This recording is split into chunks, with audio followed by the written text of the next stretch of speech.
Hi guys, welcome in. Welcome in. How is everybody? How is everybody? Welcome in, guys. Come on in. Come on in. Running a little behind. And that's okay, because we're here. Kaylee Brown, welcome in. Elena, welcome in. Welcome in, you guys. Thank you for coming. We're running a little behind. Hey, girl, hey. Hold on one second. We're still working on it. What's up? Where is it? On the table that I usually use. The black one. Trying to get my little stuff. Welcome in, Miss Lojo. Hi, guys. I am getting it together, you guys. I'm getting it together. Mama G, welcome in. Hi, thank you for the heart me. Thank you so much, you guys. Who signed up? Oh my gosh, you guys. Thank you to whoever that was. Hi guys. Who signed up? Who is it? One of you guys? Thank you so much. Welcome in, Zaria. It was you. Wonderful. Yay. So you're going to have your little certificate. Thank you so much for signing up. Thank you for the shares, you guys. Welcome in. Oh, I'm so happy to see you guys. Just a normal fan. Welcome in. Happy Wednesday, class. Happy Wednesday. Okay, I see it now, Zaria. Yay. Yay, yay, yay. I'm going to pull up some of my notes here. We're going to pull them up and get them ready to go.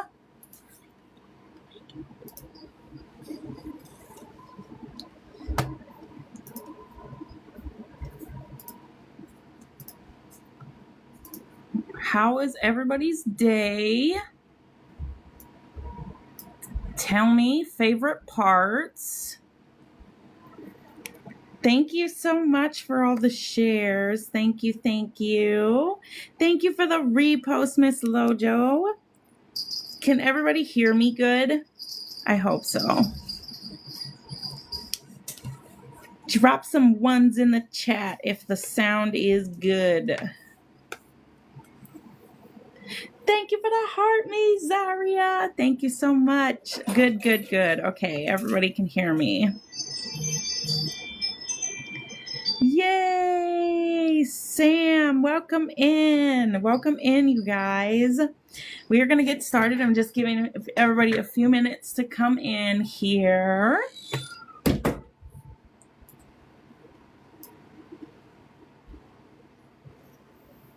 I'm so excited. Okay, you guys, while we're waiting for everybody to come in, let's go over. I'm going to have an official, little graduation thing. Fave Ashley, welcome in. Yay. I'm so glad you guys are here. And it will tell everybody what games we're going to play, who our speakers are, all the fun things. Fave Ashley, thank you so much for the heart me. Thank you, guys. The day's been hectic. Have you guys had a good day? So I have everybody who signed up, because that's the only thing I can do, or anybody who has expressed that they want to come, I will make sure that they have a bingo card. But everybody that has signed up for sure has a bingo card. Ish, just the normal fan. Yes, I hear you on that. That's about how mine's went too. Welcome in. Thank you, BTA, for sharing the live. Thank you, thank you. Welcome in, everybody. Miss Lojo, hi. So good to see you guys. Kaylee Brown, Elena, Zaria. So happy you guys are all here. Who else do we got? Fave Ashley. That's everybody. Thank you guys so much for being here. And we are going to get started, but I just want to cover so everybody knows that you will have your own bingo card if you're signed up. Elena, I think you're the only one who has not signed up. So let me know if you want a bingo card or if you just want to sign up, even better.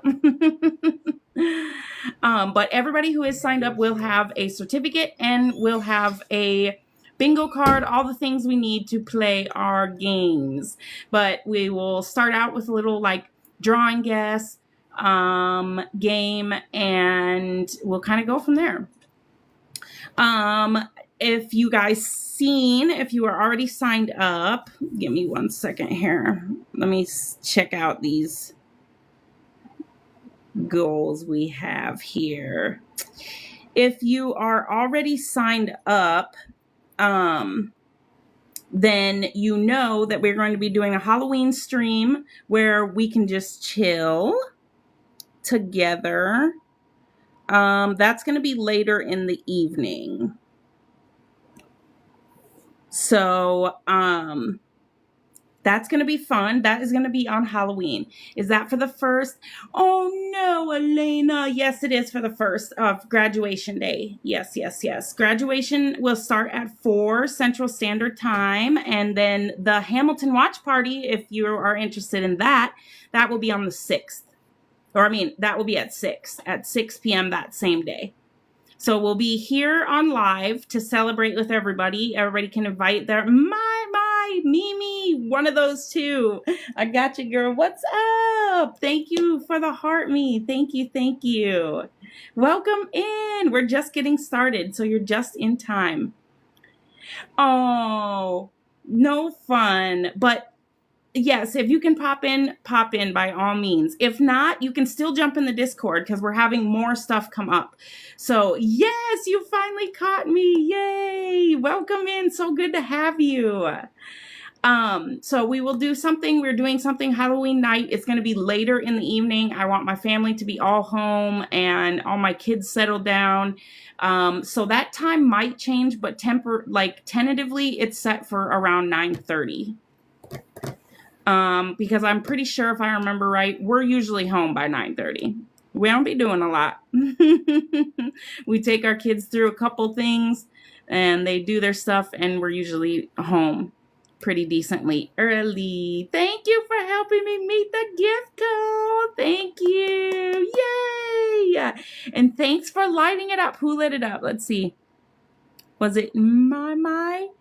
Yes, I think so. I don't know what it's saying. Yes.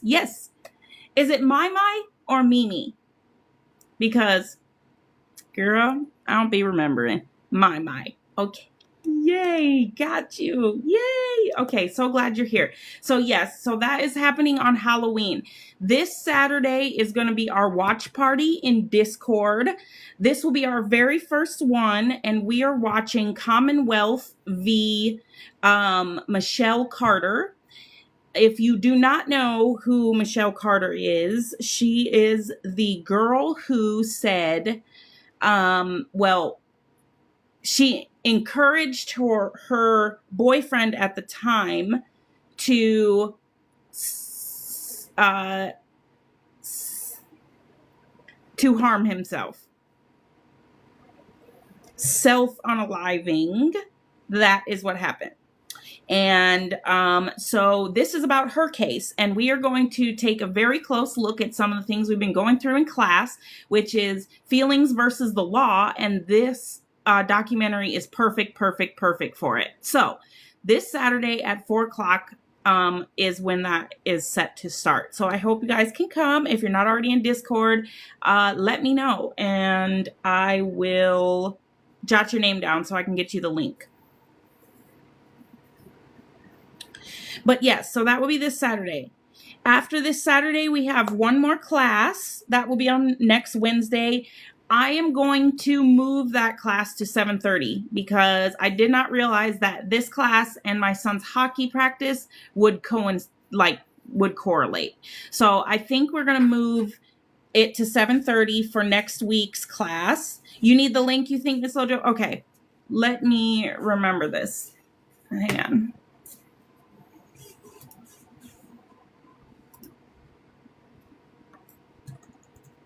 Okay. Okay. So I got let me see if I can just pull up a thing here so I don't have to do. Let me pull up notes, you guys. I am on my husband's computer today. There we go. Okay, anybody else need the link that's here today for any upcoming events or events that come up in the future? Because there will be several. I'll tell you, I don't know how many of you have seen The Truman Show. Put a 1 in the chat if you've seen The Truman Show. Thank you for the heart, me, Barin. Oh my gosh, thank you. That's my Little Rascals. If you haven't seen that movie, it's great. That's my thank you. Thank you so much. Welcome in. I know it's like 4 a.m. for you. Okay, let me get this goal going up here again, guys. Okay, so put a 1 in the chat, anybody, or say something if you need to know the link to get into Discord for anything coming up or anything in the future. Zaria, thank you. 1 a.m. Okay, I knew it was late. Thank you so much for stopping by. Yeah, I appreciate you. I really got to jump in your live. It's been crazy busy here. It's crazy busy, you guys. Today was a crazy day. Kaylee, you need it? Okay. Yay. Okay. Lojo and Kaylee. Anybody else? I will get it to you right after class tonight. And remember, the links expire. So when you get it, pop in there. Or let me know if it accidentally expires and I'll get you guys another one. Okay. So anybody can just message me if you need the link. Zaria, you need the link too, right? I don't think you're in there. Okay, so I want everybody to have the link so we can all have fun together. Yes, you need the link. Great. Okay, I got your name down too. All right. So if you need it, let me know. If you already told me, I wrote your names down and I will get it to you right after class today. So that is that. The Halloween party will be on TikTok. If you want to come up in a box and show off your costumes or your pumpkins, hey, we can do that. But it's just going to be chill. It's going to be real chill. Whatever the chat wants to talk about, we'll chat. And it'll probably just be like an hour and a half or something. Because I know I'm going to be tired after I get all these kiddos where they're supposed to be. So we'll plan for that. I'll let you guys know if the time updates. So our first watch party is Saturday. That is at 4. It's Central Standard Time. That will be in Discord. And the next watch party I really want to do, I know Miss Lojo had brought up church and I also want to do one for that, but, I want to watch The Truman Show with you guys. I love that movie. It's my ultimate favorite. I first seen it in high school philosophy class, and it is about a corporation who adopts a baby. And that's all I'm going to say because, anyway, I'll say this much. They adopt a baby and they make his life a TV show. Yes, Miss Lojo. Oh my gosh. Love. Love, love, love. Favorite. So, I do want to do the church one, but I want to do Truman Show first. Selfishly. So I'll let you guys know. I'll get a flyer circulating for that. So that is that announcement. I'll get you guys a list, like I said, everything, so you'll know what you're walking into. If you have Elena, if you could just pop in at a certain time, you'll kind of know what times things are happening, who is speaking when. I'm still lining up everything up. And so let me finalize all that stuff. And then I will let you guys know. I believe Miss Lojo and Cassandra, who I haven't seen come in yet, are doing our student speakers. Yay!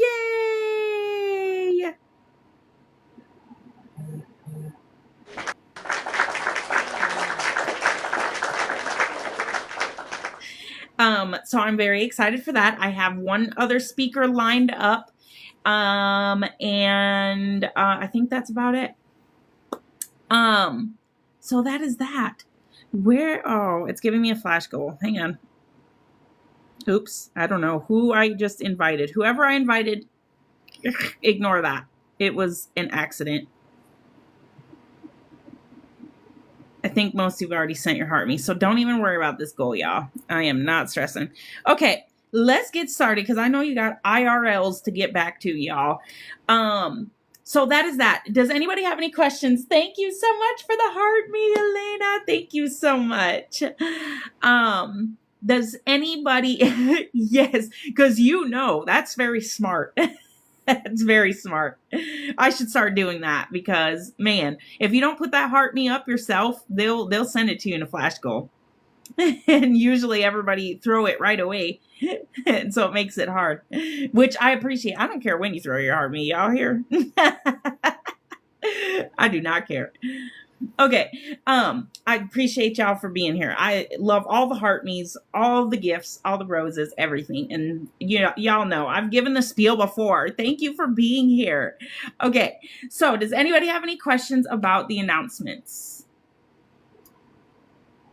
Because I think that's all the announcements I have. Up until November 1st is graduation. So when you see stuff pop up on my page, y'all show it some love. All clear here. Yay! So let's get started. Do not forget to share. Love on some likes, okay? Or love on some posts. When you see your flyers pop up, you guys, the new flyer. I was so excited about that flyer. Barin, it was you that I accidentally invited. Hey! How are ya? I'm fine. I'm fine. Nice to have you in class at 1 a.m. Yeah. Thank you. Well, thank you. Yes, thank you so much. Let me send you a little gifty gift. Thank you. I appreciate you coming. Thank you. Thank you. Come to graduation. It's going to be fun. Okay. All right. Well, thank you so much for coming up. I'm going to drop you so we can tag stuff up if we need to. All right. All right. All right. Thank you. You're welcome. Okay. So, that is that. Yay, Barin. Thank you. Sorry I accidentally sent that. And thank you for the rose. Thank you. When we have people in boxes, we cannot pin stuff to the top. So I want to make sure we can, that's why that's there. But Halloween party, you guys, excited for that. The watch party Saturday, excited for that, 4 p.m. Next week, Wednesday, last class. And then that following Saturday will be graduation. So, yay! And then we have a list that you guys contributed to, and those will go into workshops. However, I will be pushing the time up a little bit, 1 hour to 7:30. And then look for me on some pop-ups because I'm going to start doing some stuff here and there. So I'll let that be a surprise to people that pop in if you're free to do that. But they will probably be like, I don't know, little hour ones here and there. So, okay. Yay! Thank you all for being here. Thank you for taking your time. And thank you for showing up, even though we were running a little bit behind today and last week. I thought I was doing pretty good when I made it through. I was like, man, I've been doing pretty good. And that's that. Okay, so here we are. It's okay. All that matters is we made it. Thank you for 7.2K likes. Thank you for all of the gifts. Faith, welcome in, girl. What is happening? Welcome to the Constitution Connection class. And we are just about to start. So you're here just in time. Okay, today we are going to talk about scrutiny. We've been trying to talk about scrutiny for the past, I think 2 weeks. And there's just so much stuff I wish I could cram into these courses with you guys. But today we're going to talk about scrutiny. I have a couple of cases that I would like to look at with you guys. Arlene, Welcome in. Welcome in. Um, and so, does anybody know what scrutiny is? We talked about. Oh wait, what did I miss? My, I am sad. I'm gonna have to look back on that replay. I didn't even see it. The witchy kitty. Thank you. Thank you so much. I'm sorry that I missed your gift. Vibes, welcome in. Welcome in, everybody. Yay! And she joined through a invite. Welcome in. Thank you again, my. Thank you. Hi, we are just getting started. Welcome in. Okay, so we're talking about scrutiny. Does anybody know what scrutiny of the law is? If you do, throw it in the chat. If you don't, we about to learn together.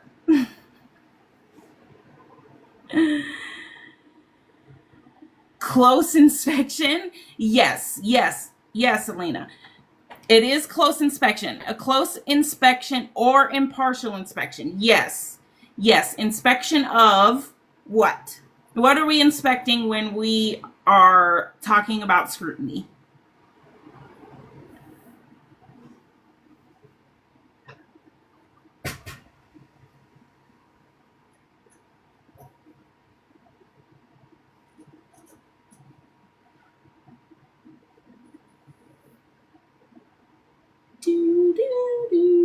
Y'all know. What are we looking for when we're talking about scrutiny?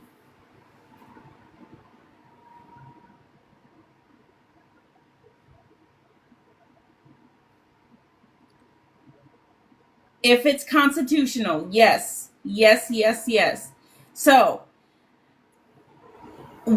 scrutiny is a framework that judges, also juries if there is a jury, but does anybody know the word if there is no jury?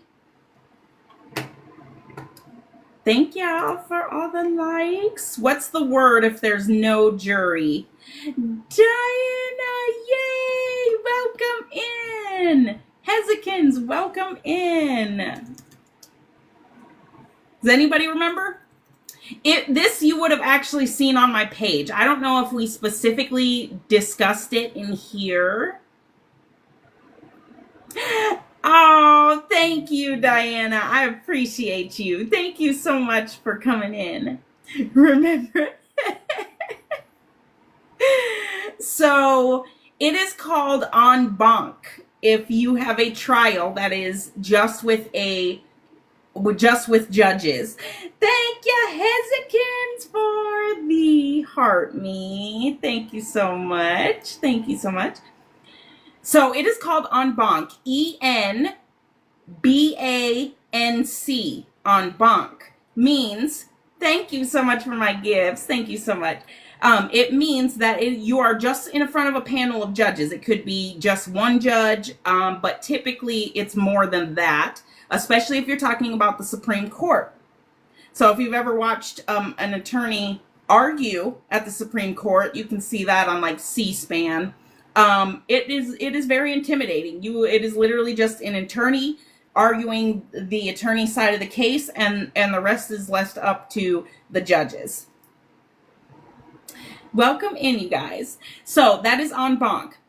If a case is not en banc, then it would be up to the jury. However, the jury is also instructed by the judge to follow scrutiny. Okay? Now, there are different standards. Scrutiny pretty much is a fancy term for standards to evaluate the constitutionality of whatever it is. Is it government actions? Is it, are we talking about like government interests? Are we talking about, whatever we're talking about in court? Okay, if we're discussing does the First Amendment apply, there's going to be different levels of scrutiny that will work through the justice system. Are we talking about is someone guilty or innocent in a criminal trial? We're going to be using scrutiny. Anytime there is a case presented, regardless of it, there will be scrutiny established, and so if it's a jury, the judge will say, okay, the jury is instructed to go by whatever scrutiny level they're going to put this case towards. So they will get Melilicious, welcome in. They will be instructed to take whatever level of scrutiny they're going to take with that case that the judge says. Okay, so there are different cases, there are different levels of scrutiny, and how it is decided is based on these levels of scrutiny. So the levels of scrutiny go from 1, rational. Okay, the rational basis is 1, and you might just hear it called rational scrutiny. They have intermediate scrutiny, which is the middle level, and then they have strict scrutiny, which is the highest level. Okay, when you're discussing cases such as, who remembers the case that we discussed last week? Put a 1 in the chat if you remember the case. Thank you for the roses. Put a 1 in the chat if you remember the case we discussed last week. We did a case study on it. Elena remembers. Okay. Yes, we remember. So that particular case, because it was a question of rights, remember we were arguing about why did that particular case not win in court? Let me tell you, if you're new, let me tell you the case we were discussing had to do with parental rights against the school system. A school system was charged with interfering with parental rights, and their First Amendment and the, was it 12th or 14th? I'd have to pull the case back up. But irregardless, the main point of the case is that they were arguing that the school district took away their parental rights when they had their kids join a club that they did not understand would be about very sensitive information, such as children will say transitioning, and they were given information and told by the teachers that were teaching the information, who was a substitute who happened to run these chapters of this club, which was displayed to parents as a art club, when really they were discussing not art. And then the children were instructed, Barin, welcome back in. Then they were instructed not to tell their parents about the information that they received. When kids started having some mental health issues and went to their parents and told them what was going on, 2 families sued the school district. Now, they lost their first case, took it to appeal, lost the appeal, took it to the Supreme Court, and the Supreme Court basically said, we are setting this aside. We're not going to address this issue at the current moment. Now we determined that the Supreme Court hears about 80-ish cases per any given time from one election to the other. So that particular case was put under strict scrutiny, because any case that has to do with classification, including race, religion, if it involves a fundamental right, so their case was arguing the First Amendment was violated, which would be a fundamental right, and anything that have to do with national origin, race, religion, anytime any of the pertinent anytime that the Bill of Rights, we'll say that, anytime the Bill of Rights is involved or violated, so the first 10 amendments, if you'll remember, we discussed that two classes ago, the first 10 amendments are the Bill of Rights. So anytime a Bill of Rights is in violation, or there's a question of whether the Bill of Rights was in violation, you will be looking at strict scrutiny. Intermediate scrutiny is if there are things, it's like middle tier. If it's important to government interest is usually when they use intermediate scrutiny on a case. And that if it's based on if it's a gender thing, so if specifically classified as gender, Who knows, while we're speaking of gender and anything, Walligator, welcome in. While we're speaking of gender, does anybody know who is the most constitutionally protected class? The most constitutionally protected class. We're not talking financials. I'm saying classification as it applies to the Constitution. Constitutionally protected classes. Elena, you would think so. You would think so. But actually, it's women. Actually, it's women, which is why males are mentioned most often. That is correct. They are mentioned most often, but they are not the most constitutionally protected class. They do have the most power now when we're talking about like misogynistic tendencies and that type of thing. But that is why fighting as women is very important, that we're actually fighting for feminism as a whole. Because constitutionally, we are the most protected class. So there's not very many classes, okay? Like in the Constitution, you're gonna have like, they can create new ones. So I will say that, and you are going to have like classes meaning religion, free speech, race, all that kind of stuff is going to be included in your classes. But technically women are, because of the fact that there's still a glass ceiling. We'll say it like that. So since there's still a glass ceiling, technically our rights are supposed to be protected. As we've discussed in class before, does that mean that they are protected, or that people don't find loopholes and ways not to protect them? No. However, when things go up against the law and we put it under intermittent scrutiny, a lot of times those cases win, because of the fact that, especially if you're like, say, a woman, you're going to be looking at that. If you have a really strong case against, say, a male going against your rights, and they put it up against intermittent scrutiny, the Constitution will allow that woman to win. Still have to have a good case. Probably a good lawyer, because sometimes those are hard to prove. Especially if you're talking about in a like work setting. Work discrimination is very hard to prove. There's a lot of loopholes, so I wouldn't get my hopes up too much, but if people are being constitutional about it and it made its way up to the Supreme Court,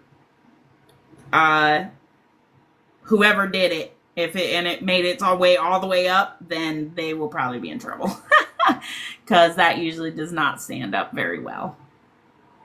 So yes, so anything based on gender or illegitimacy is going to be intermittent scrutiny. The rational basis is the least rigorous basis, and this means that the government only needs to rationally show burden of proof. So that's my next point, is that when you're talking about the levels of scrutiny, it's also how much burden of proof is on the government. So with rational basis, burden of proof is not that much. With your intermittent scrutiny, then your burden of proof goes up, and it's on the government, not on the person who is, say, bringing the lawsuit. Strict scrutiny, they have to show, and they have to bring it has to be very specific. And this is how people lose their cases in court, is because it has to be so specific that you can't just go to court and say, my boss discriminated against me for being a woman because he said X, Y, and Z comment on such and such a date and time. Like, we're talking recordings, witnesses. It's tough to choose. So don't get it mistaken that because, like I said, because a class is protected constitutionally, that they will just automatically win their case in court, because court is a game, you guys. Court is a game. And even if you have a legitimate case, sometimes if a lawyer is smart, they will advise you don't take it to court. They might advise you to do a different way. They might say you could take it, an attorney might say you could take your case a different route. So you could take it mediation rather than going to court. In fact, a lot of contracts that get signed are kind of making their way towards like a mandatory mediation rather than having to go to court, because going to court is very expensive.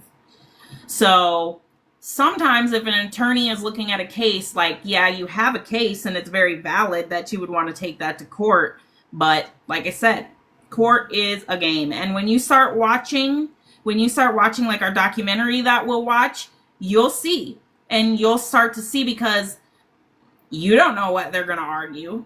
And we talked about like the TikTok case, for example, when that got brought to court, how, in my humble opinion, I think that the First Amendment, like, I think that it's obvious why they didn't win that case.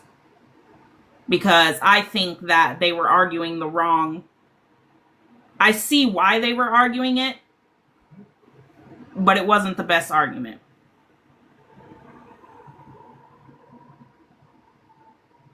So yes, that's that. So these are your 3 levels of scrutiny, all right? And they kind of get broken up based on whatever your case is. That depending on what your case is, that's what the level of scrutiny they'll take it to. So that's all you guys really have to worry about as far as that. So, the Supreme Court's intermittent scrutiny standard is primarily a gender-based classification, and that is why women receive that level rather than strict scrutiny when they bring their cases for gender discrimination. Under the 14th Amendment is usually what's in question, because the 14th Amendment has a lot to do with women. Ton. Most of our rights are stuck in there, as well as making women a class. Also, in addition, Sandman, welcome in. In addition, the Civil Rights Act of 1964 protects even more. So you understand why I'm saying women are the most protected class by the Constitution. And it's really supposed to be an equality thing, but because women were like all the way down here and men's rights were like all the way up here, then the scrutiny, bull cuts, welcome in. Then the scrutiny brought it up. Thank you for the heart me. The scrutiny brought it up so that women were equal. It's okay, girl. It's okay. We are talking about scrutiny. And how women are the most protected constitutionally, and I'm explaining why they get the scrutiny they get and why their rights are so protected by the Constitution was because, like I just stated, men's rights were way up here, and most people could still argue that the gap hasn't been closed, right? Because there's a glass ceiling like between here and men's rights, and that's why we're still fighting feminism. However, the Constitution made it so that women were more equal to men, more equal than they were without the Constitution. So another thing that would be under intermediate scrutiny would be employment discrimination. So, like I said, do not, thank you for the repost, Bull Cuts. Fave Ashley, thank you. Thank you for the TikToks and lighting it up in my gallery. Thank you so much.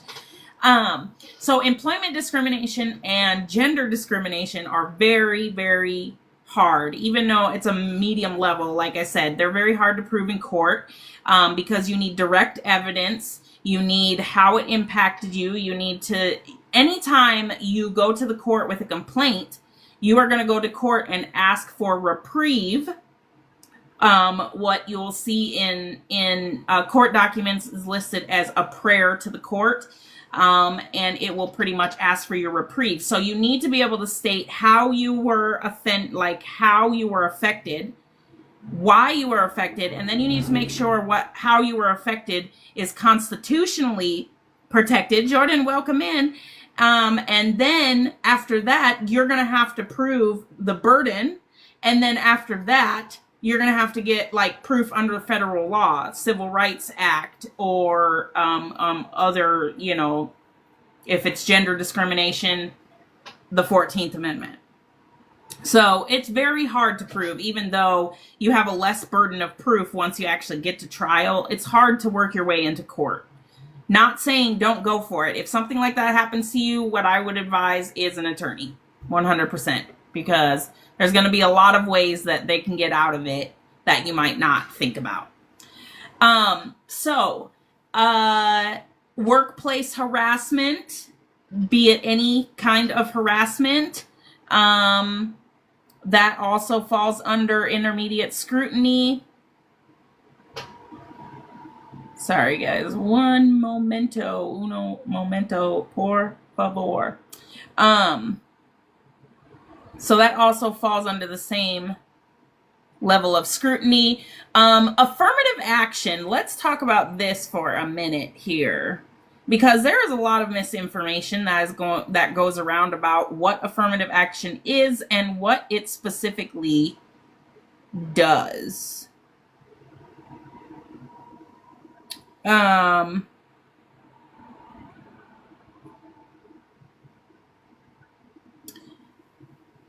Who put it in the chat if you know affirmative action?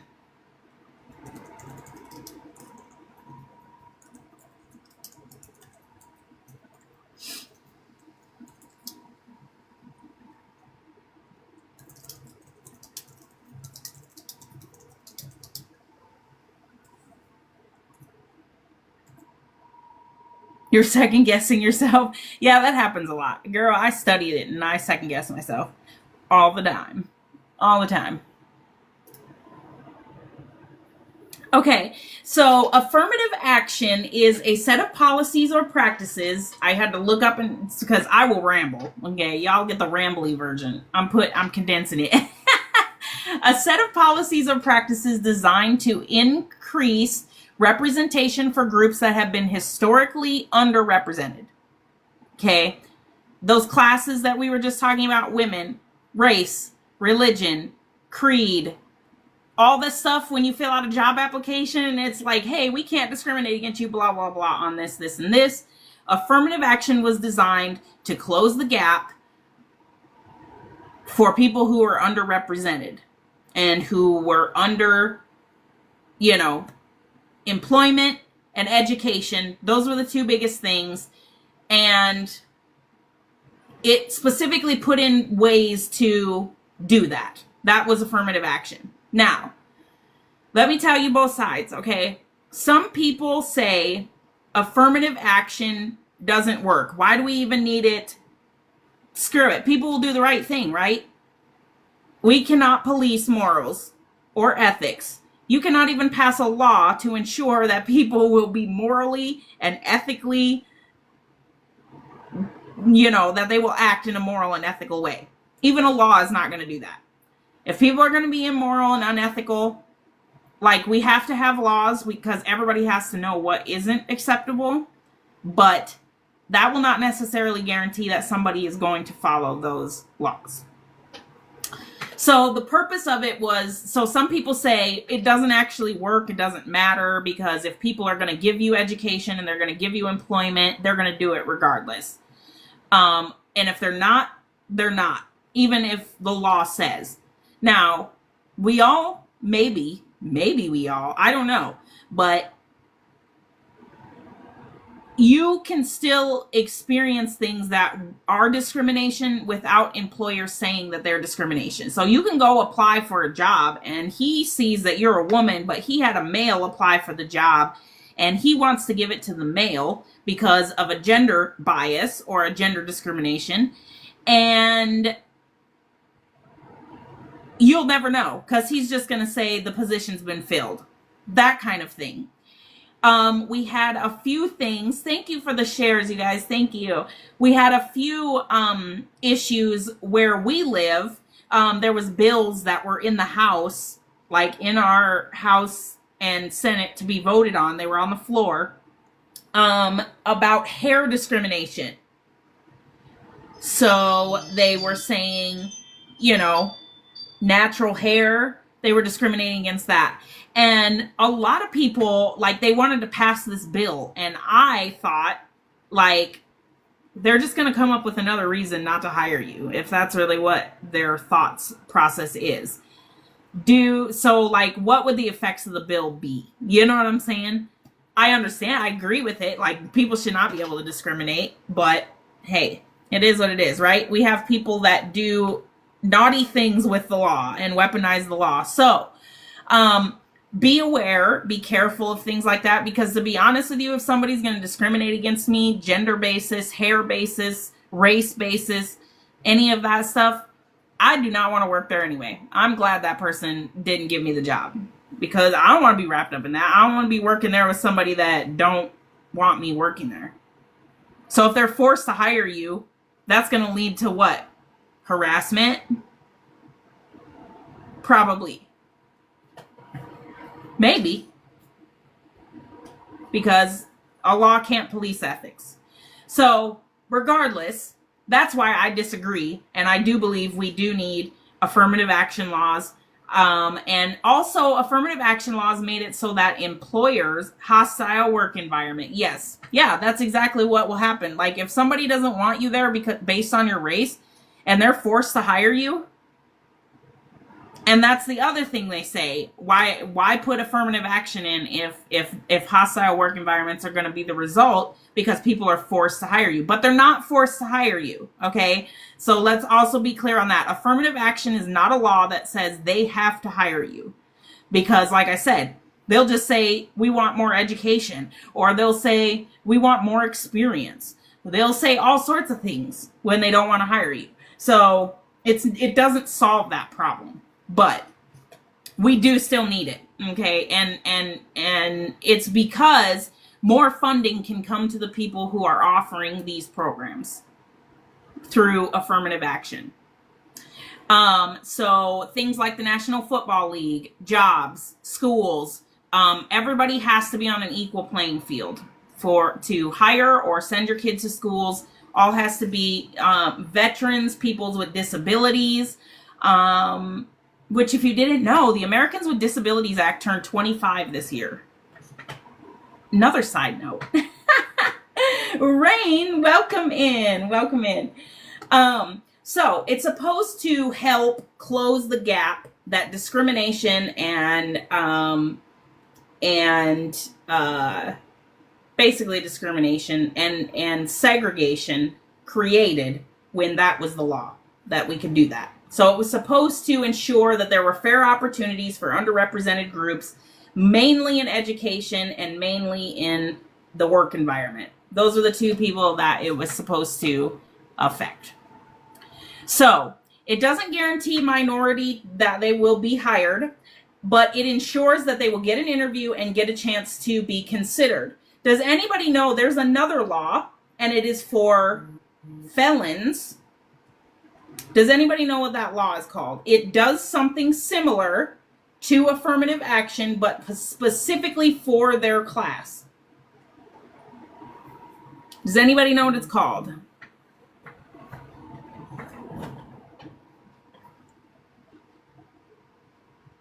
The White House. What's up, girl? Thank you for coming in. Thank you for the hype me. Thank you so much. Anybody? Has no one? Well, I mean, not surprising. I am doing okay. Thank you so much. How about you? We are talking about the law that is similar to affirmative action, but for felons. Does anybody know what it's called? Thank you for the shares. Thank you, guys. Thank you. but can't remember. Yes, Alina, it will probably come to you when I say it. So it is called Love Firsthand. Welcome in. The law is called Ban the Box. Ban the Box. And you might have heard a lot of people debating ban the box. Probably about the same amount of people that debate whether or not we need affirmative action laws. So let me see if I can find you a very common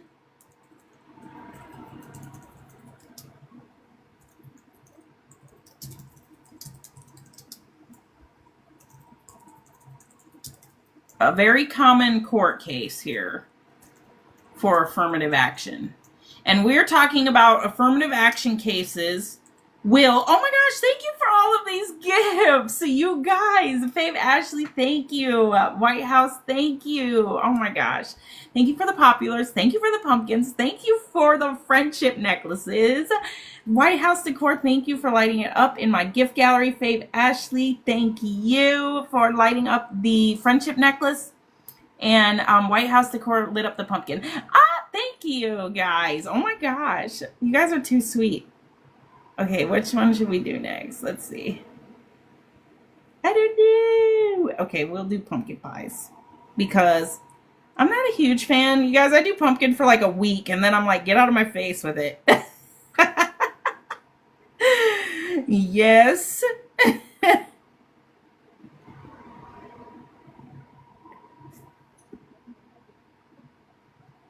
All right. Okay, so let's see if I can find you guys a good.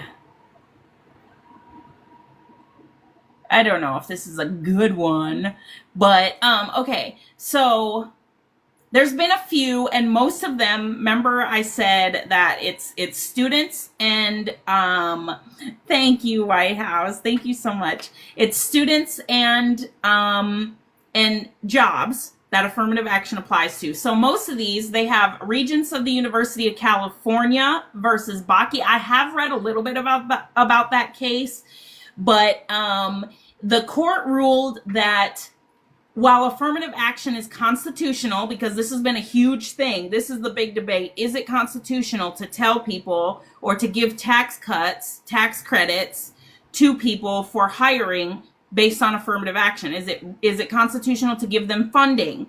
Okay, and then remember, we're using intermediate scrutiny to assess these cases. The court has found that affirmative action is constitutional. However, specific racial quotas are not. This case, it's all coming back to me. It's all coming back to me now. Okay, we can't. Sorry, guys. Okay, so saying to a school, you have to have 25% minority students in your student body, and then to give them funding based on that 25% is not a constitutional thing. Regents of University of California v. Bakke, Bakke, that is the case. If you're interested in looking it up, it was a specific where they had wanted a certain percentage of their student body to be minorities, called it affirmative action, and the Supreme Court ruled that it is not affirmative action. They ruled that race could be considered as admissions could be considered an admissions to promote diversity, but it could not reserve a specific number of seats. So like I said, they can't say 25% of these seats are reserved just for minority students. That is unconstitutional. Put a one in the chat if you understand why that is unconstitutional.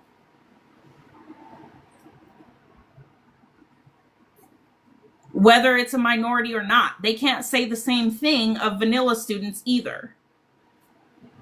One. Okay. So you see, again, how at first when you hear this case, you might be like, Bull Cuts is a one. Good. You guys are getting it.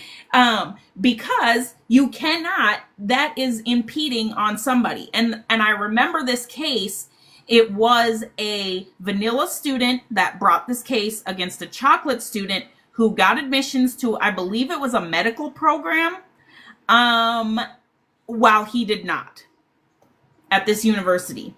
And that's how the case got brought to court, because the vanilla student said, this is unfair. Yes, bowl cuts, it has to be, or we're going to get disconnected. So those are my terms now. So the vanilla student was mad. The vanilla ice cream was not having it. The chocolate ice cream took home from the store. Okay. And the school said, totally, you have my full permission. He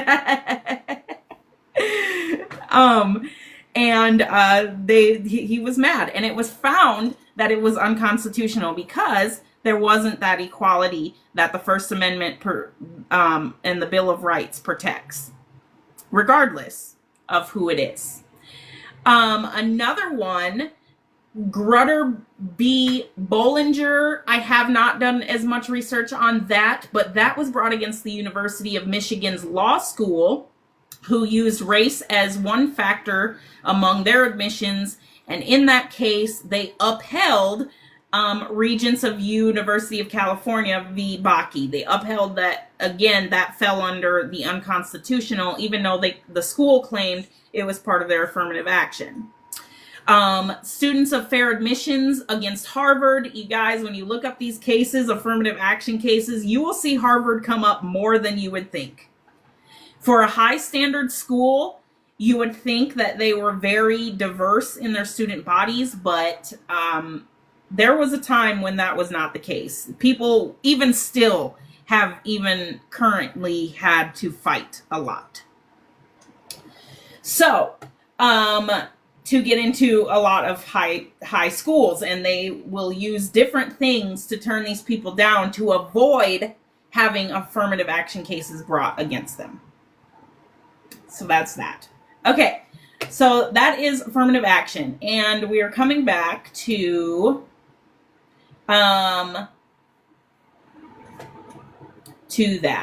Let me find my notes here.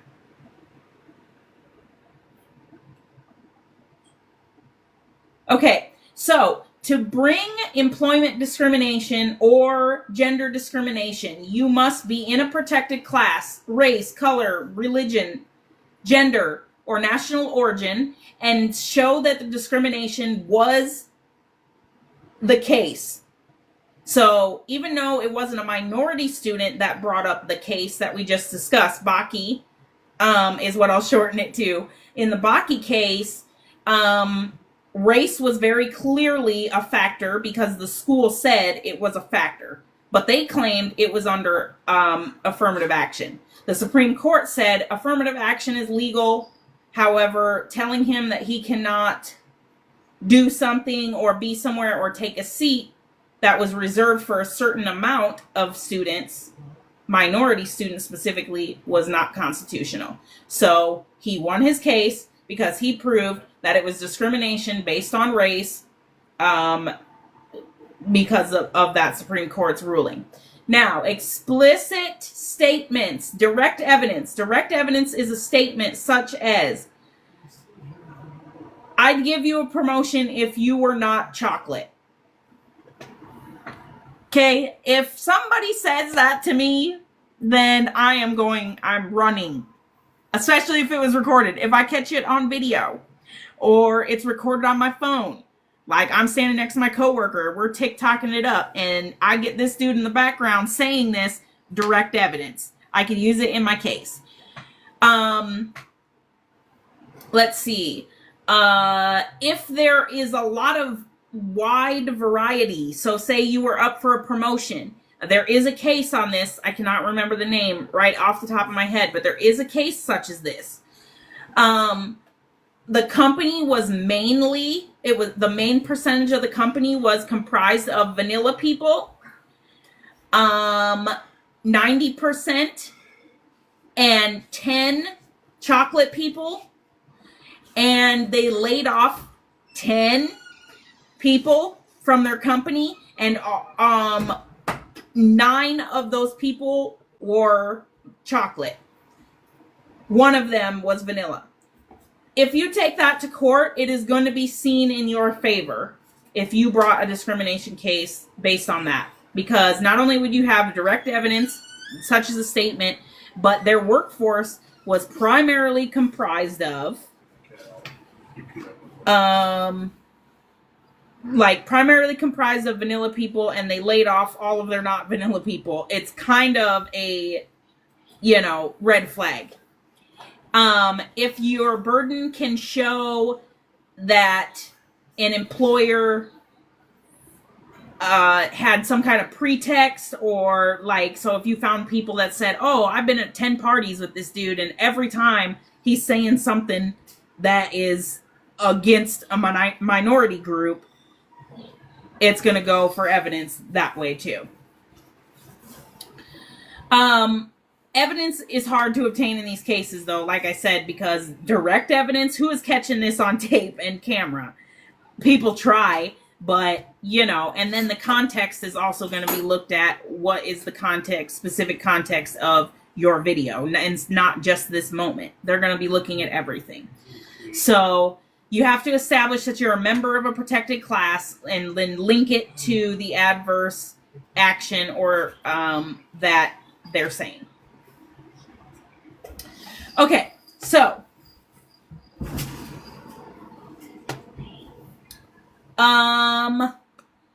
some of this stuff is going to be hard to talk about on here, so I'm just trying to find what should be the next thing we go to. Does anybody have any questions about anything we've covered thus far? Settle down for a second.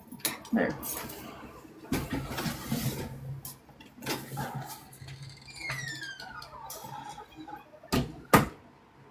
Any questions? One in the chat if you have questions. So, affirmative action, once it becomes a question of affirmative action, it will, if it goes to the Supreme Court, it will likely be under strict scrutiny. Most of the affirmative action cases are struck down because they failed the tests that are involved in strict scrutiny. In Bakke, racial quotas were not allowed. We covered that. The courts rejected writing historical wrongs as a compelling interest on the government's behalf. King Bear, welcome in. But accepted diversity in the university admissions as compelling evidence. And there was another case that classified strict scrutiny applied to federal racial preferences in contracting positions. Those cases continued per a government report that was published in 2005.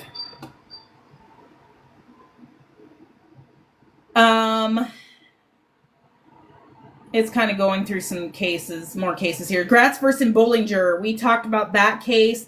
That was a Michigan undergraduate point system who awarded extra points to the school for racial minority status, and that was found to be unconstitutional in that case. Okay, there's a lot of case study here. I was going to kind of go through, but it's going to get a little choppy, and I think I covered most of them. All right, so women receive legal protections from discrimination reflecting on historical and ongoing mistreatment. Gains are linked to increased workplace participation and voter power. So here's my soapbox on this issue. If you are feminist, fighting for feminism, I will say, maybe not consider yourself feminist. Please, please, please, by all means, expand your fighting for feminism beyond babies in the womb with rights, okay? Very important. I'm not saying it is not important. However, there is still a glass ceiling. There are still women getting paid very little compared to their men counterparts. There is a lot of work to be done for women, even currently, okay? So that's my soapbox, because I hear and see a lot of what we see is, I'm a feminist because babies in the womb, women should have rights, women's choice. I agree for choice. Personally, I won't even get into it. I agree. I am for choice. Okay. I am pro women's rights, but really I am pro women's rights. Like, I have my personal stances that I won't get into because I don't want to say something that is going to offend people. I'm just saying I'm for women's rights, and that women fighting for women's rights is more than just that. That's all I'm saying. That's my point. It is more than just babies' rights in the wombs. Okay, we're still fighting for our jobs. We are still fighting to get admitted into colleges. We are still fighting to get paid equally. We are still fighting to get friggin' pockets back in our pants. or pockets in our penny loafers. Okay, there's a lot of work to be done. Whatever it is, I'm saying there women rights expand beyond that. So we need to fight for that, and we also need to fight for everything else. Okay, I have heard a lot of different angles about this particular subject, and I agree with a little bit of all of them. And so I also knew a girl who was refused a that thing, the baby and the rights, was refused one, even though it depended on her health. She ultimately decided to not move forward with that option and to have the babies, even though they knew that there was a possibility that the babies were not going to live. And they did not, which is sad. But like I said, I am for choice because everybody's situation is different. And a lot of the times when you hear cases on that specific topic, the babies and the rights in the womb, thank you for the pumpkin pie, Babe Ashley. Thank you so much. And she's the title gifter. Thank you so much for lighting that up in my gift gallery and achieving that gift goal. Thank you. So I was so excited. I lost my train of thought. Thank you so much, Babe Ashley. So I do think that it is very important that and I understand that it's a touchy subject and everybody has their different thoughts and feelings on it. However, like, we do not know medical history or people's specific situation. So I think that the most constitutional way to do things is women's choice. Because there are just situations that I could not even fathom myself in.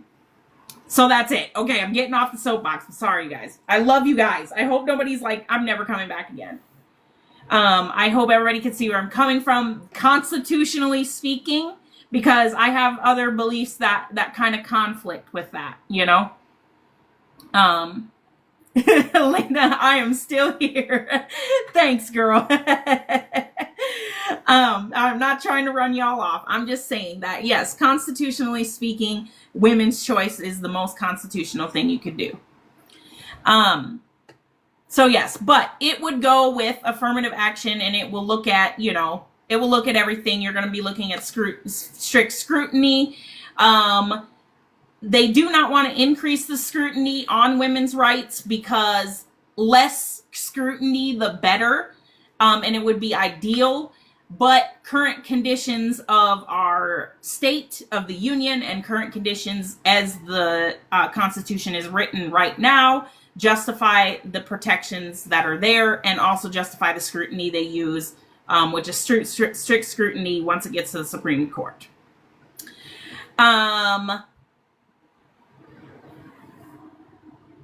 Yes. So that is that. Women's status has improved, but historically, inequality still persists. Legal structures like intermediate scrutiny and statutory protections continue to address differentials in treatment of women. Social and political changes have driven progress, and there is hope for a future where still heightened legal scrutiny is unnecessary. However, present realities require maintaining these protections for women because we need it. All right, so anybody questions on scrutiny? If not, we are going to Keep pushing. Keep pushing.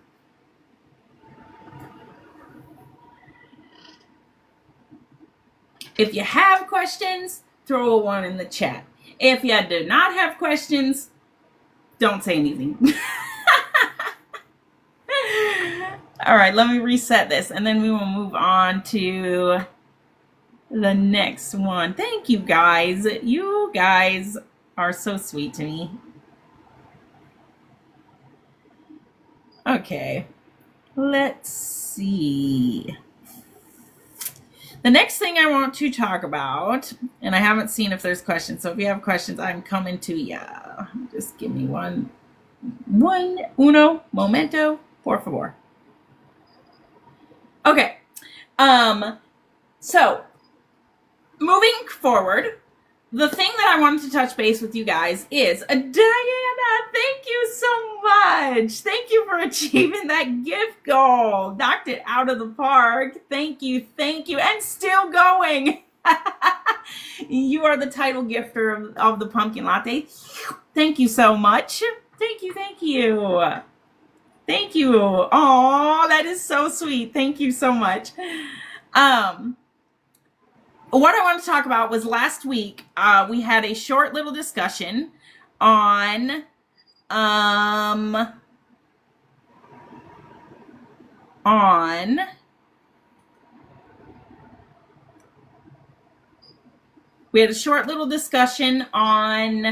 current events. And I said everybody's benefits should be okay because they come from a state level. If you will recall me saying that. I want to redact my statement, okay, and apologize, you guys, because first off, legally, what is happening currently is not the way it is supposed to go. So I want to make that the very basic point, okay? What is happening currently is not supposed to be working that way, okay? It is breaking the law. It is going against judges' orders. If you remember, when we had a huge trial, when we were discussing whether or not the president was in contempt of court, okay? It was when we were doing all these immigration cases. Okay, those cases still stand. And at that point, the judges told him he is not to touch benefits that are crucial to life and property, such as health care, Social Security, blah, blah, blah. Right now, understand that right now it is just being looked at as a delay in benefits. So if you are being affected, truly you are in my prayers, and I apologize for saying that something was going to be one way and it was not. So please forgive me. If you're being affected by this, I'm so sorry. Do understand that this is not what was told to him. Do understand that this is not what is supposed to be happening constitutionally, that everybody is entitled to their benefits. And let's, recognize that this is not supposed to be happening. Nor doing whatever else. Oh my gosh, you guys, whatever else. It's not supposed to be working that way. So I sincerely apologize that I stated your benefits should be there. And then all of a sudden everybody is like freaking out because these states are sending out saying that there's delays in benefits. And it's only a few states that is actually saying this, which is a little sus, but we won't go into it. It's okay. The main point is I'm very much hoping that this will recover itself very soon, and that the delay does not last long. Oh, thank you so much. I appreciate you guys for understanding. I just felt horrible when I started hearing that because they did it in my state. Yes. That is the way it's supposed to work. States are supposed to fund their own shortcoming when it comes to the funding, and then they are supposed to be reimbursed by the federal government. Yes, unprecedented. Oh, I also hate that word, but I love that word at the same time because, I don't know, it's a fun word to say. Not when it's applying to this. It's not. But, yes, unprecedented is the perfect word. I can see why you would hate it, Elena, because let's admit, like, this whole entire time has been unprecedented. in my humble opinion. But it's happening. So we just have to adapt. But yes, Fave Ashley, states are supposed to, and this is why I say it's kind of BS what's happening. Yes, it has become a horrible word. It's become a buzzword, and that's what I don't like about it, because, you know, it's being thrown out there all the time, and then it's even worse that it's like legit. But yes, the states are supposed to fund their own shortcomings when it comes to their benefits. They're supposed to be filling in the gaps. Some are not, because once you get to the state level, you're very close to your executive branch. And so we are seeing a lot of people who are siding one way or the other. It's just what's happening. A lot of states that have representatives that are leaning towards that side. So if you're in a red state and they are very much leaning towards that, those are the states that you're seeing have a lack. And you're seeing them send out messages saying you're not going to get your benefits, blah, blah, blah. Legally, right now, it's just a delay. They have time, in other words. So, but I think from the states that I've seen that are doing it, are not doing it because they're legitimately short on funds. They're doing it for other political reasons. So, boo. I was going to have my cup that said, my tummy hurts and I'm mad at the government. Anyway, so I wanted to address that, current events. We are still in an ongoing government shutdown. I've been keeping an eye on the Supreme Court things, and I have not heard anything, honestly, about where we're going or how long it is going to continue. Carol, welcome in. So somebody might know more on it than me. Honestly, I don't like to get sucked into a lot of noise. So I try to stick with the court cases, and I try to watch them. And when something happens, then I try to let people know why it's happening, what is happening, and understand the processes that led us here. So that is my goal. So that is that. So that's what I want to touch base on current events. Sucky. I am so sorry. And I hope and pray that none of you guys are being affected by that right now, because boo. Boo, boo, boo. Okay. We discussed how elections work. We discussed plurality rule. We discussed that last time. We discussed winner takes it all. And the allocation of the Electoral College. We have had that discussion. We have discussed why we are a two-party system, right? That it was kind of established that way. Diverger's law. It was a law that kind of made the two-party system that way.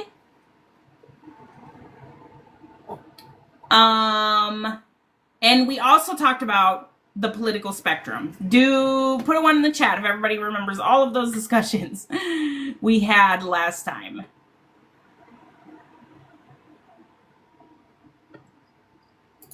Or any other questions. If anybody has questions, just let me know.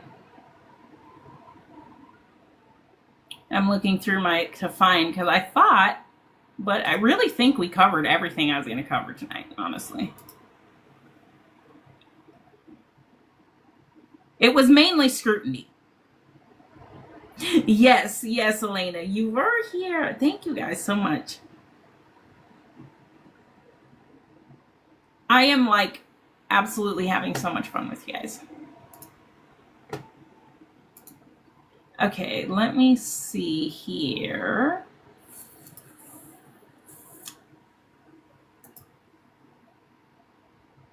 Shoop, shoop, shoop. Oh, no, not this one. Okay, I don't see it anymore. I was going to pull up exactly what I was doing tonight. To make sure I covered everything. Does anybody remember anything that I said that I was going to cover that I didn't? You have a question, but okay, Faye Ashley, yes, shoot. I mean, whatever. Am I going to get kicked off for saying that? I have no clue.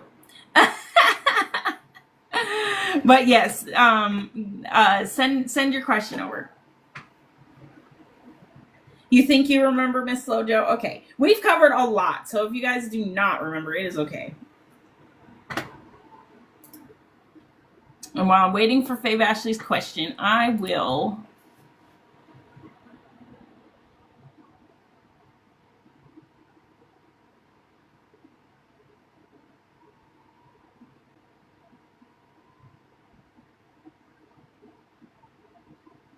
What exactly does the House of Representatives represent? Okay.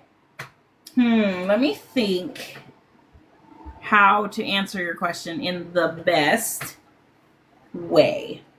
Do you mean what do they represent, like where do they stand on the political spectrum, or what policies do they represent, or something else? In God We Trust, welcome in. Miss Lojo, welcome back.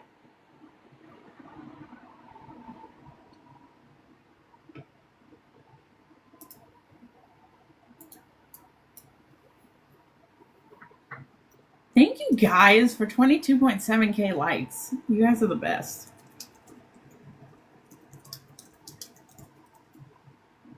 I was saying, so like, are you asking what do they represent? Like, where do they stand on a legal spectrum, or specific policies that they have? Or what do they do job-wise? Like, what's the difference between them and the Senate?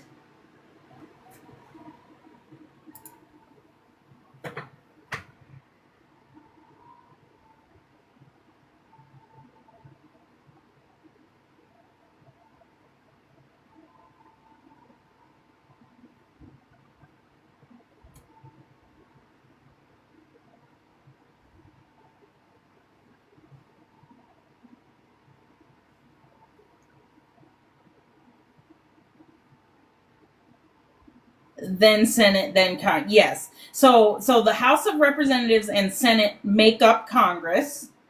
But remember, it has to so let's take impeachment for an example, because this is probably the most prevalent thing that you've probably heard tossed around.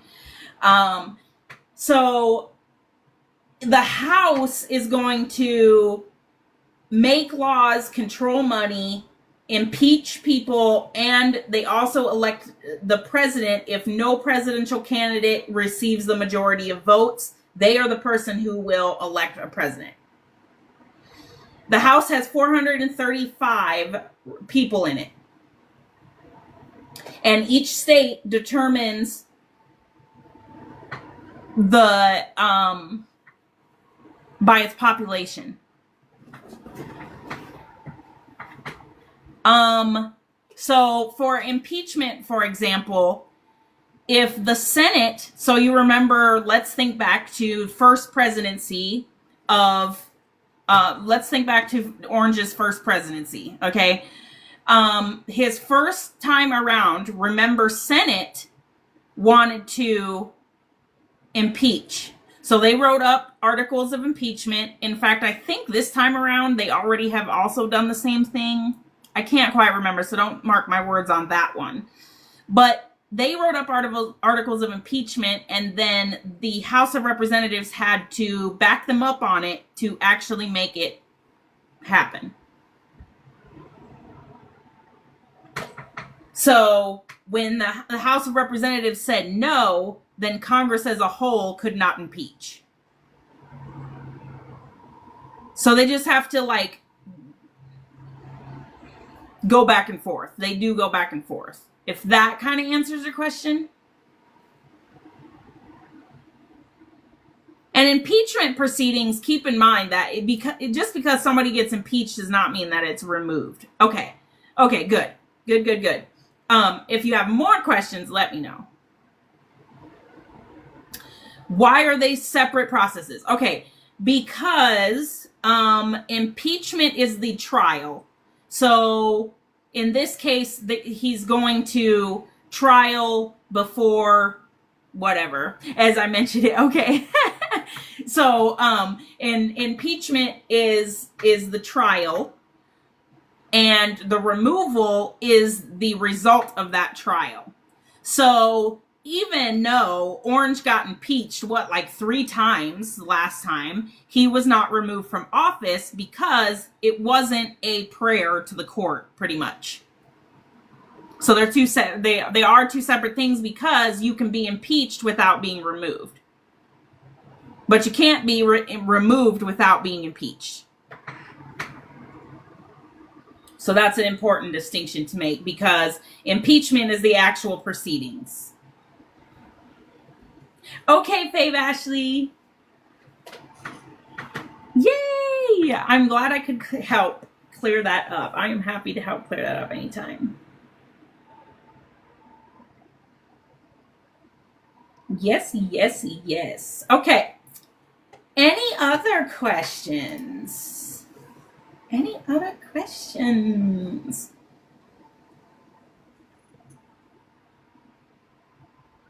I had a case, and I'm trying to remember what was the case study, because I do recall that was one of the things on there. And then strict scrutiny, bring up events, and the political. Not at the moment. Okay, yay! Well, anybody can throw in questions at any point in time. Stop me, throw one in the chat, and let me know, and I will be happy to do that.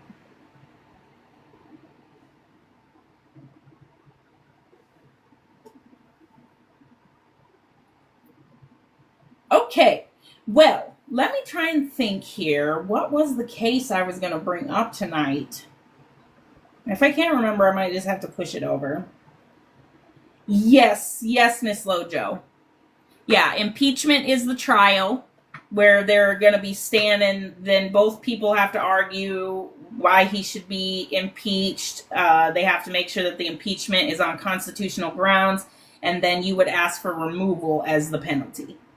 That would be like your prayer in court, is that you're requesting that because if they prove in trial that he is unfit, or any president, but since we haven't had a woman, thank you so much, Miss Lojo. If they prove that the president is constitutionally not doing his job, then that's when you would ask for removal. But you could also ask for other penalties in impeachment. Let me double check on that. Let me give you examples.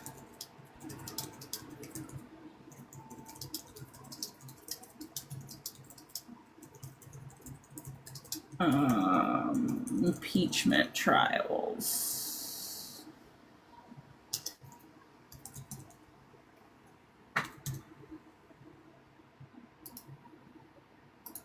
Okay, so you would request removal from office or disqualification from future office, and that is you're not the only person that tells me that. Like my whole life, everybody's like, "Hey, you type fast." And I don't know. But I don't know. I practiced a lot. I did. At one time, I wanted to be a court reporter, and they have to type 400 words a minute. So I was like, "Nope, I'm out," because I'm only at 80. I'm probably a little more than that, but so once the House of Representatives, thank you. Once the House of Representatives says that they want to impeach, the Senate would choose what is the penalty, whether to disqualify them from holding future office of honor, trust, or profit under the United States. And they can also choose to remove them from current office, or just disbar them from future holding office in the future. Now, here's where things got snaggy when we were talking about impeachment in Orange's first impeachment the first time around. Okay, criminal penalties and pardons cannot be a penalty of impeachment. So if you'll recall, we were discussing, not us in class, but the courts were discussing whether or not there was a riot incited, whether or not he was responsible for that. But it was determined that that is a criminal court issue, even though, like, if it was found, it could be crimes against the U.S., but it didn't seem like our Supreme Court was leaning that way. Essentially, they could not impeach him for a criminal charge because of immunity. Now, let me be clear that immunity, there is no zero, this much. You see? This much complete immunity for anybody in the United States. Complete immunity. So, right now, while he holds office, any charges, yes, that's right, Elena. Any charges that could be brought against him could not be brought while he sat in the chair of president. However, once he leaves that spot, immunity no longer applies.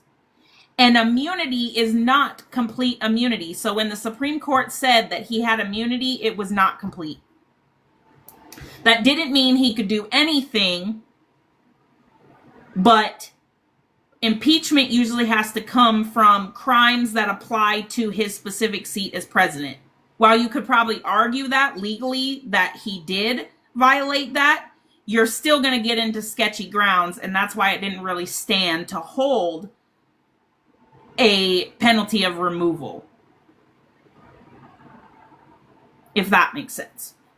However, complete immunity don't exist.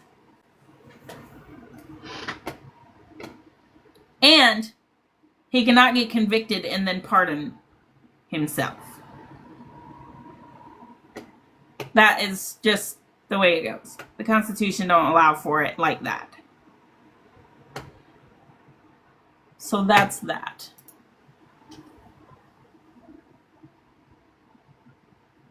You're welcome. What other questions? Questions, everybody. If not, that is totally cool too.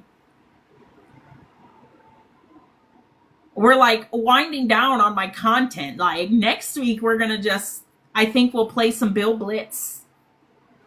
And we're going to kind of just chill and hang out and review some of the things that we've covered in all 7 classes. I think I'll have like this much little content that might be new to cover next week. Do not forget, I will put something up on my status and stuff. Do not forget that next week we're going to shove it back a little bit to 7:30, 1 hour later than 6:30. And then that will be the continuing time while my son is in hockey, because he gets very sad if mom is not at hockey practice. So yes, that is that. Okay, you guys. Oh my gosh. I am like, Ronald, welcome in. I am so thankful that you guys are here. I really am. And I'm sad that next week is week 7, but I'm also very happy because I'm very excited for graduation. It's okay, Faye Ashley. Yes. No, you can go ahead. I'm not jumping off quite yet, but very soon, but not yet. You're welcome, Elena. Thank you guys for being here. Throw out your question, Faye Ashley. I am waiting.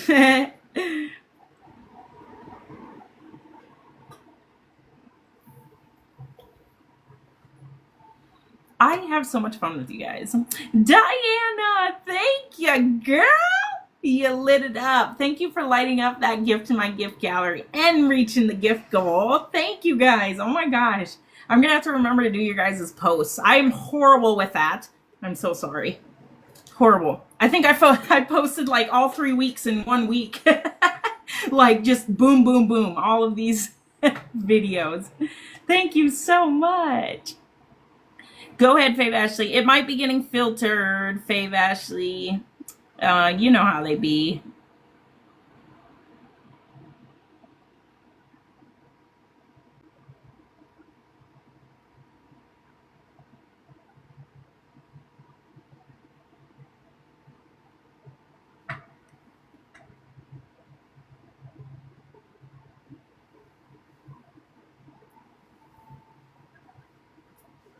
Fave Ashley. Okay, here it is in Discord. Okay. Where I live, we have a board of supervisors instead of a mayor. Why is some places like this? I'm going to Google this because you know what? I honestly don't know. Okay, let's see. But I remember reading something in the New York Constitution, because that's where you're at, right? Sorry, I just blurted it out there.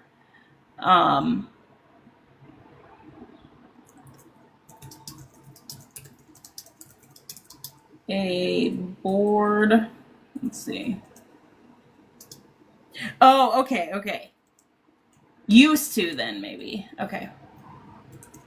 I didn't know that because I was reading about New York. Something similar to that. Board of Supervisors rather than a mayor.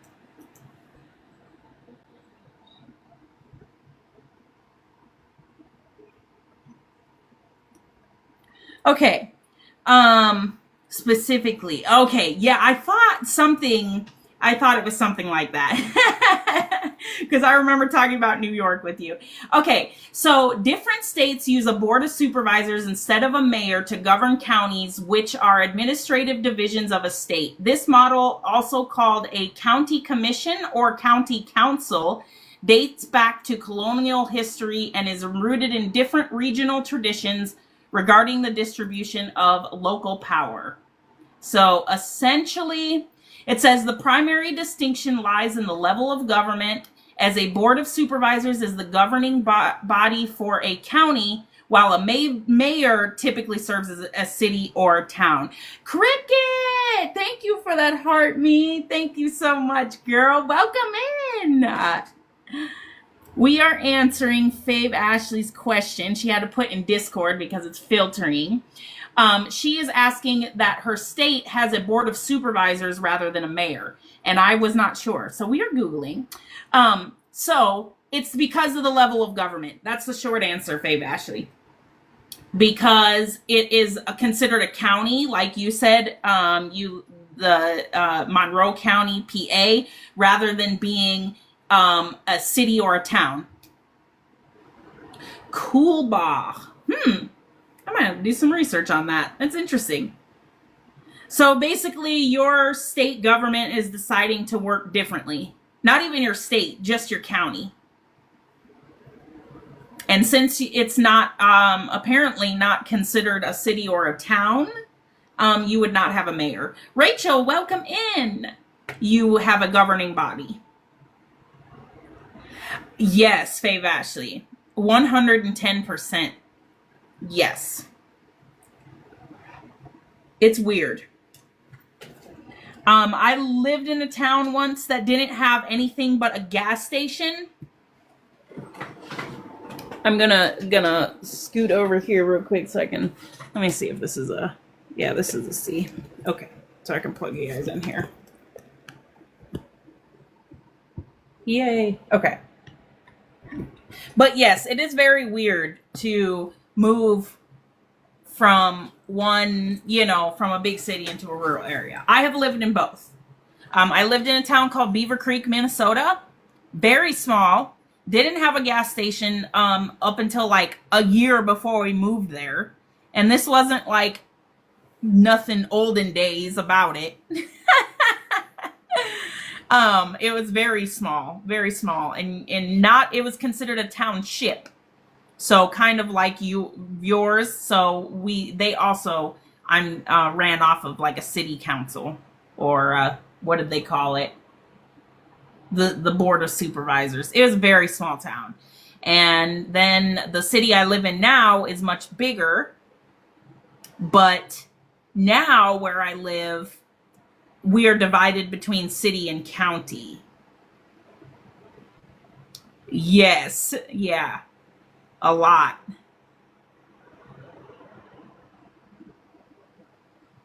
And it is very different. It's like, why? I don't understand why things work the way that they work sometimes.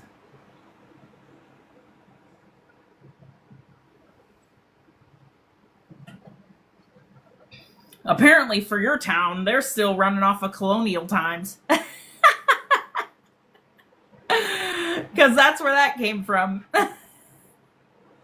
But good question. Good question. We all learned new things today. Let me see if it says. Okay, so a board of supervisors oversees your county government as an administrative division of the state. So they're very small, in other words. And then it has both legislative, so it can create ordinances, and executive, so it oversees operations and functions for the county. They also have the ability and authority to implement and refine state law at the local level. So for your specific thing, under home rule provisions, counties can have a broader authority over local affairs. And they still govern a wider area, which can include multiple cities and towns, as well as unincorporated areas. Which, if I had to guess, yours was probably more like an unincorporated area, because it's smaller.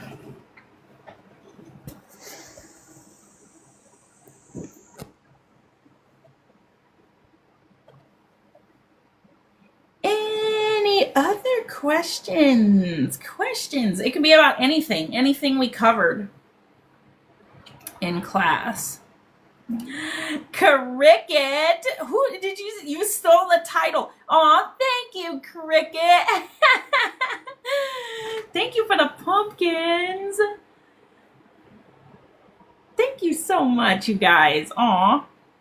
I appreciate all of you for coming in. You know who we are missing? We are missing Lassie. We are missing Cassandra. Thank you, Cricket. I'm so happy you guys came. I think we're missing. Did we see? Yes, we saw Kaylee. Kaylee was in here. She might still be in here. Let's see. Yep, Kaylee's still in here. City Blues USA. Thank you, guys. Okay.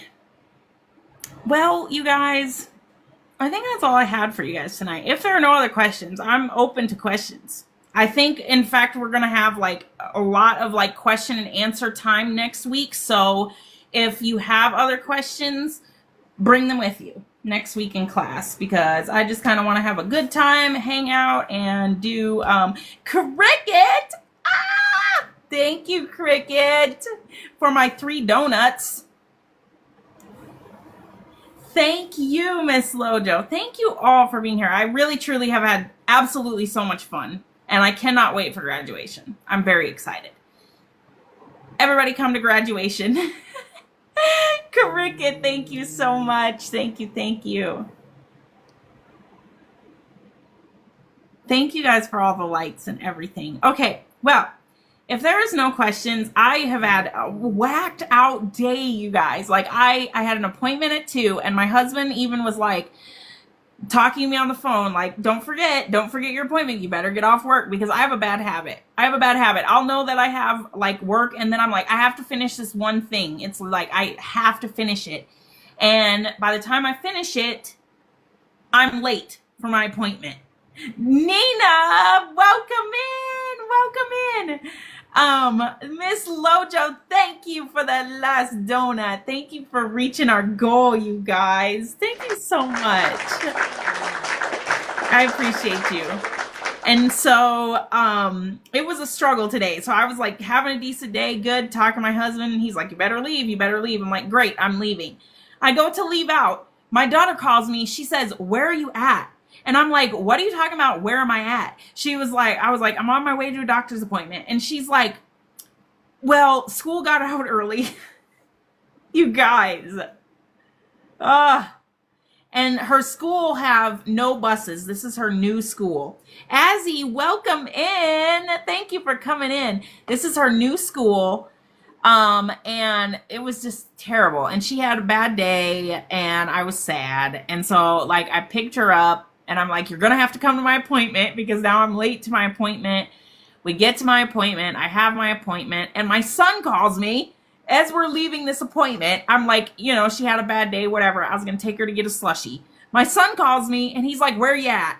I'm like, what do you mean, where am I at? I was like, I'm just getting done with an appointment. We literally were ready to leave the doctor's office. And he's like, do you have my stuff? I was like, what stuff? My hockey gear. You guys, my son had hockey tonight and I forgot. Oh my gosh. So I had to rush from there, go home, get the hockey gear, and take it to his practice. Oh my goodness. I felt like I was going to die. I was like, how did I forget all of this stuff? You know what I'm saying? That's horrible. So that was my craziness. And so then I was all excited for tonight too, because I was like, I'm going to get this work done and then I'm going to make sure I have all the stuff together. And it just did not work. Baby Llama is downstairs. Hezzy is next door playing his video game. Yes. So they're all content. I'm about to, as soon as I get off here. I know it is so quiet. It is so quiet. Because, usually I'm downstairs, but I asked my husband because I was like, I didn't get a chance to take all my notes down because usually I say I'm going to go in this order and this order and this order and I want to talk about this and tell all you guys all this stuff. And so I write it down. So I just have to okay, bullet point here, bullet point here, bullet point here. Here's how I want to go. Otherwise, I just end up running everywhere. My head will run everywhere, literally. So I was like, can I log onto your computer and use your lighting? Because it's not a good setup. We don't have a lot of plugins. So I have to drag stuff downstairs, set up my stuff down there. It was just a mess. But I was running late tonight, so I asked my husband, can I sit at his desk? So my husband's got his little studio stuff all set up, and I'm at his desk and using his computer to access my notes, which were not organized, which is why I seem a little confuzzled tonight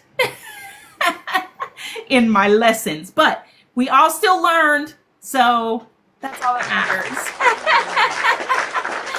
Miss Lojo, I know you do, girl. I know a lot of people. Oh, we're missing. Well, we saw bowl cuts, but we did not see. Thank you for the shares and the reposts. But we did not see.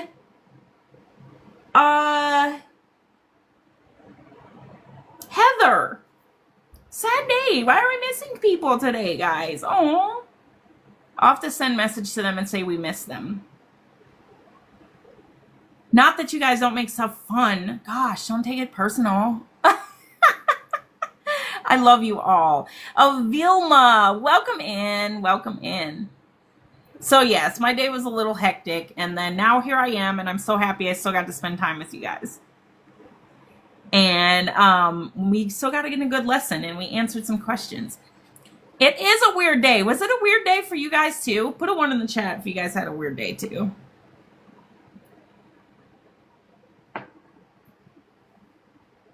Yes, Elena, you too. Oh my gosh. It has been an off day, you guys. It must be in the air. That's sad. I hate it when it's in the air, you guys. But you know what? The holidays are coming up. Once them holidays hit, you guys, everybody is just going wild. You guys, if you do not want to spend time with toxic family this holiday season, do not. Do not. Oh, man. That was a quote, an office quote.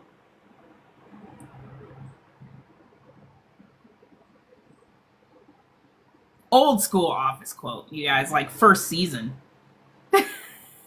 Actually, I think it was the pilot. Put one in the chat if you watch The Office so I can tell you about this pilot. Because when I tell you, I was surprised that episode did not get cut when everybody was blacklisting everything. Miss Lojo, you watch it? Okay. So this episode was way back when, old school, back in the day when The Office first started. And they had in The Office, for those of you that don't know, they had a day where you only watch the first episode. You got to go past the first episode because you got to get at least into the second season. You could even skip the first season. I don't know. Season 2, episode 1 is my favorite, where Michael grills his foot. That's where I really got into the show. In fact, when I introduced the show to my husband, I pulled up that thing. I was like, you got to watch this episode. Rhonda, welcome in. Welcome in, you guys. And anyway, so that's one of my favorite episodes. But in the beginning, the first episode, so you've probably seen it, Elena, was where he had everybody put note cards on their heads with a race, and they had to act it out, whatever race they were. Like the person had to act it out. So there's like me looking at you, and you would have the postcard on your head, and I would be, yes, that's the episode. That was the pilot. It's called Diversity Day. You guys, if you haven't seen it, it's so cringe. But it is the highest played episode next to Scott's Tots. My favorite movie, The Truman Show. Hands down. I think you weren't in here, Miss Lojo, but we're having a watch party with The Truman Show. Maybe you were. I can't remember. But The Truman Show is my favorite movie.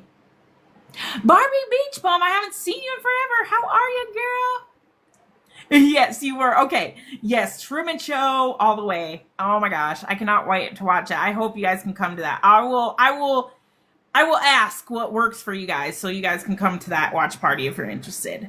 And then after we watch The Truman Show, Miss Lojo, we are going to do the documentary on the church. But I want to kind of break up the because sometimes in documentaries, whew, they're a handful. But The Truman Show is my favorite movie. I bought it on Vudu. But yes, I was the Diversity Day in The Office could have been an entire Supreme Court case if it was real life.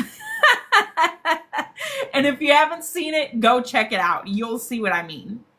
I was surprised it didn't get, when everybody was doing that, the canceling. I'm surprised it didn't get canceled.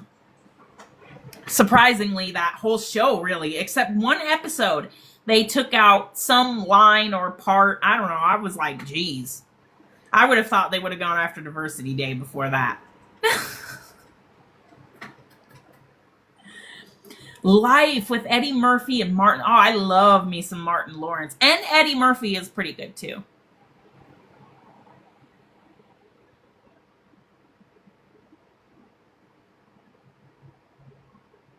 Yes.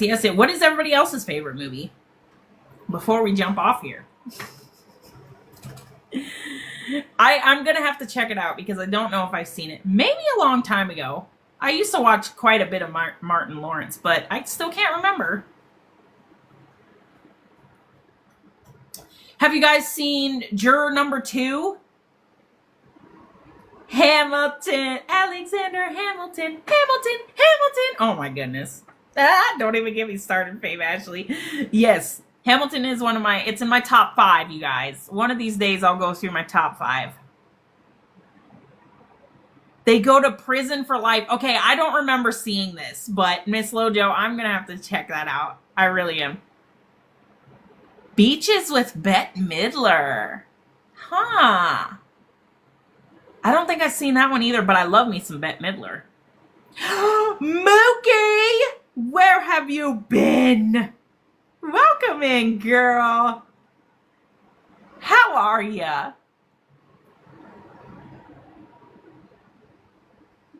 You guys, oh my gosh.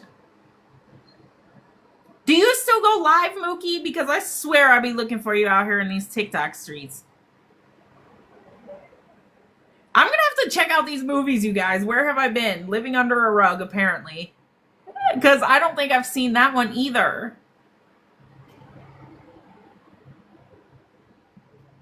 What's that one about, Fave Ashley? Mookie, we're talking about favorite movies. Favorite movies. So I'd be sleep. Okay, girl. Thank you for your heart, me. A chick flick. Oh my goodness. Sometimes I need a good cry. So I'm going to tuck that in my back pocket. I am a movie watcher, you guys. I really am. Theater or movies. Texas Chainsaw Massacre. I have seen that. What do you think about The Hills Have Eyes, Mookie? That used to be the scare. Oh my gosh, that movie scared the crap out of me. Twisters. Elena, have you seen the new one? Have you seen the new one? Girl, I want that shirt. There is literally a shirt.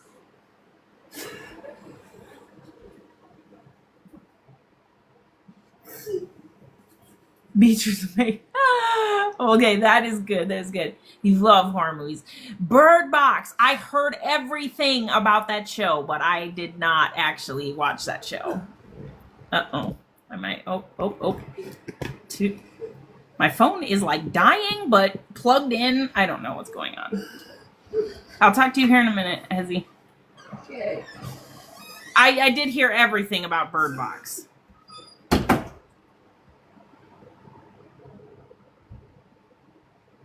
Thunder Cycle, welcome back in. Welcome back in. Okay, you guys. I think my phone is going to give out on me here. I love you guys. Love you. But let me throw you guys your kiss until I can get off of here before my phone dies on you. Because I thought it was plugged in and I don't know. Actually, let me take you over. Hold on. But this might die while I'm walking over. So hopefully not. Let me get it. Let me see if I can get it. Live be killing your battery for real. Okay. Plugged in and dying.